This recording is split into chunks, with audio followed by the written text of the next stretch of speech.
Bears and the Minnesota Timberwolves game, man. Look, look, I get it. I understand the rule, but you when you have, like right now, this kid is like a top, five player in the league, and the best player on the team. And when I was coming up, I was taught that when you secure the ball to your chest and you spread your arms and you just pivot, just to get to keep the guys off of you. And I'm referring to the play in which Victor Wambiago, I know I jacked up the name, but hey, it is what it is. Wimby, I call him. He was just trying to make some space because he was getting clobbered by two guys. And the last time I checked, basketball ain't no non-contact sport. It is a little contact. Now, did it elbow hit him in the yeah, but that happens in the game.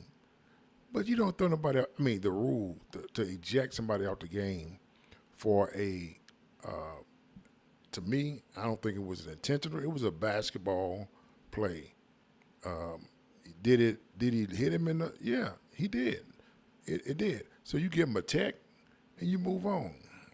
You don't throw him out the game. You know, it was no aggressive. After the play, the guy that got hit, he didn't get up. He wasn't ready to fight or anything like that. Man, at some point you have to let these players, man. You gotta let them play, man. It is a physical game, well, at least it used to be anyway. But I mean, I get it. Well, I really don't, but I do. I, at some point, I mean, these flagrant ones, twos, four, five, sixes, whatever they call them, they go back and review them, and they say he probably gonna miss another game. I'm like, that's crazy. I mean, I'm not understanding that, but if the league come back and suspend this kid for game five, man, that's gonna be a shame. It was already a shame to me that he got kicked out the game, you know, because I come up in an era where the Jordan rules, and it was a physical. They beat a player up, you know, and they got through it. But now, the league is coloring these guys.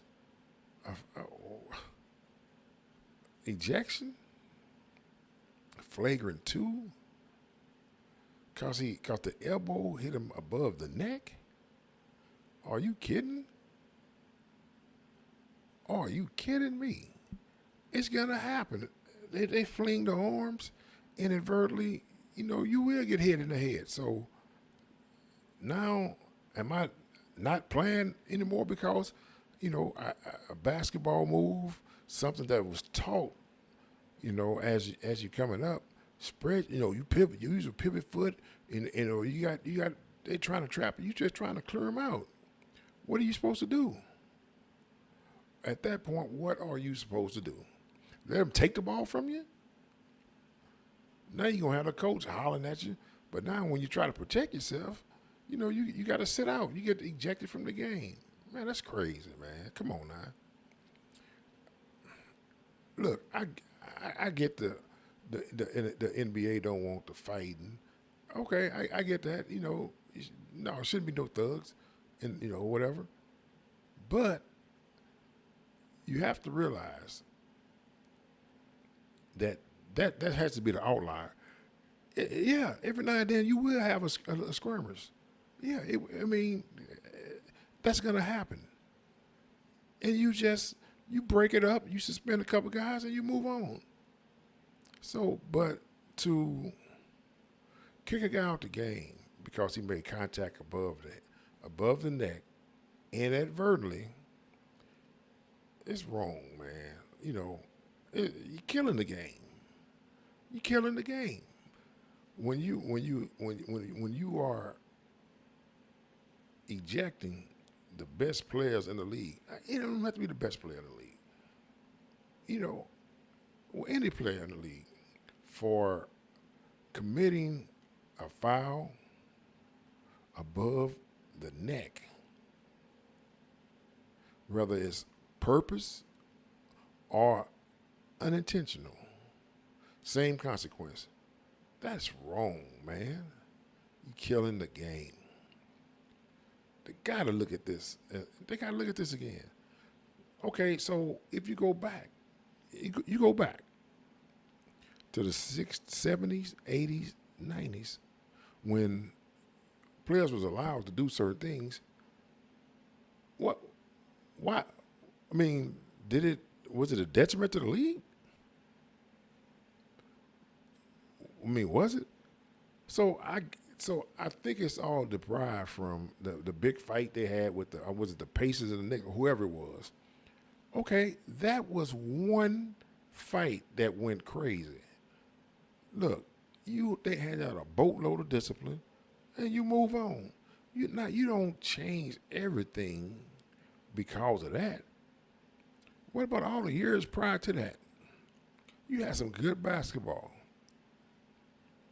and people loved to go watch it, and that was the game.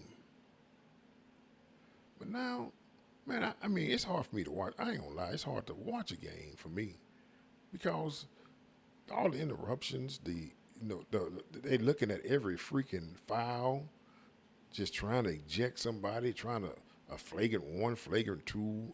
I mean, what is this? You go back and you look at one play. Now you got fouls for somebody else. The referee make a call. They can go back and put the foul. If they put a foul on me, they go back and look. They say, "Oh no, that was on this guy." They give the foul to him. Hey man, I just ain't with that. I just don't like that. That's just me though. I mean, I know it ain't gonna change because I say it, but I can talk about it. I like to know what y'all think about it. God dog.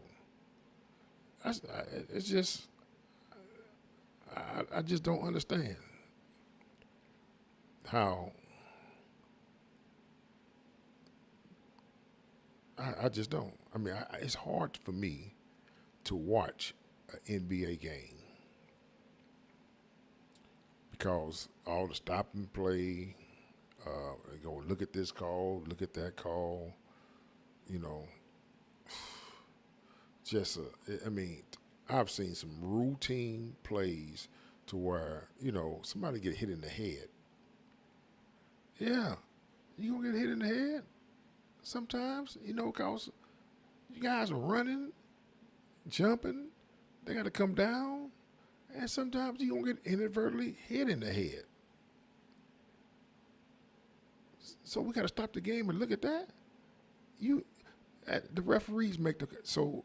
To me, I don't think they trust the referees to make the call. So if you see a play and you don't call it, so next thing you know, here they go reviewing. Oh yeah, that was a flagrant. That's a flagrant. He getting 2 shots in the ball. So when it was live, it didn't look like it was flagrant. But when you slow it down, it makes everything look worse than what it was. It makes everything. Once you slow it down, it's gonna make it look worse. So now your judgment is gonna be based on that slowed down version of what just happened. Come on, man. Look, the referee make the call. That's it. Let's go with it. Whether it's right, wrong, or indifferent. Period. So now, okay, they got the challenge. Okay, well, you get 2 of them. Okay, you want to challenge it? Okay, now we go back and look at it. You got 1 more now. You want? Okay, we're gonna look at that one. Now you out of challenges. But not every freaking. They don't even have to challenge no more. They just go to the freaking the tape. They'll go to the tape. The referees, the league, they just go. So, man, I just had a 10-minute rant that I wanted to kind of throw out there, man. And look, hey, football is coming, man. Look, that's my thing, so football is coming. In high school, professional, it's coming. Just hold tight, y'all. We in May, June, then July. Training camps gonna start. In August, we're gonna have some preseason football, and then we rolling in September. We off to the races.